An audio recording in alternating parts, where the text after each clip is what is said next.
বাংলার আকাশে বাতাসে তুফান বয়ে যাচ্ছে। হ্যাঁ ভিউয়ার্স, তুফান জ্বরে ভুগছে সারা বাংলাদেশ। টেকনাফ থেকে তেতুলিয়া শুধু তুফানময়। পবিত্র ঈদুল আজহাতে মুক্তিপ্রাপ্ত সিনেমা তুফান তেমনই তাণ্ডব শুরু করেছে সারা দেশে। এই সিনেমার পোস্টার, টিজার, ট্রেলার, গান রিলিজের পরপরই ধারণা করা হচ্ছিল এই সিনেমা বাংলাদেশের ইতিহাস হয়ে থাকবে।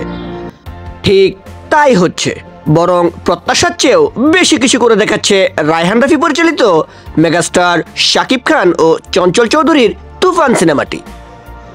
সারা দেশে 148টি সিনেমা হলে মুক্তি পায় তুফান এবং সিনেপ্লেক্সে ঈদের দিন সর্বোচ্চ 21টি শো নিয়ে শুরু হয় তুফানের যাত্রা। দর্শকের চাপে তা বাড়িয়ে দ্বিতীয় দিন 42টি শো করা হয়।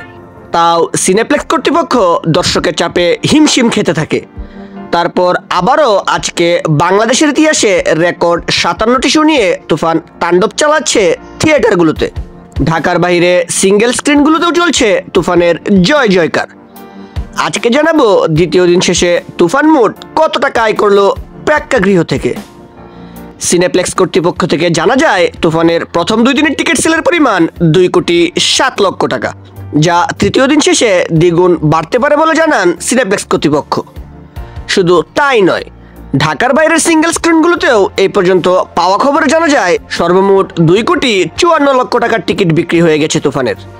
এই অভাবনীয় টিকিট বিক্রির রেকর্ড আগে কোনো বাংলা সিনেমার ক্ষেত্রে কখনোই দেখা যায়নি। তুফান প্রথম 2 দিনেই ব্লকবাস্টারের তকমা পেয়ে গেছে। কই গিয়ে থামবে এই তুফান, তাই এখন দেখার বিষয়।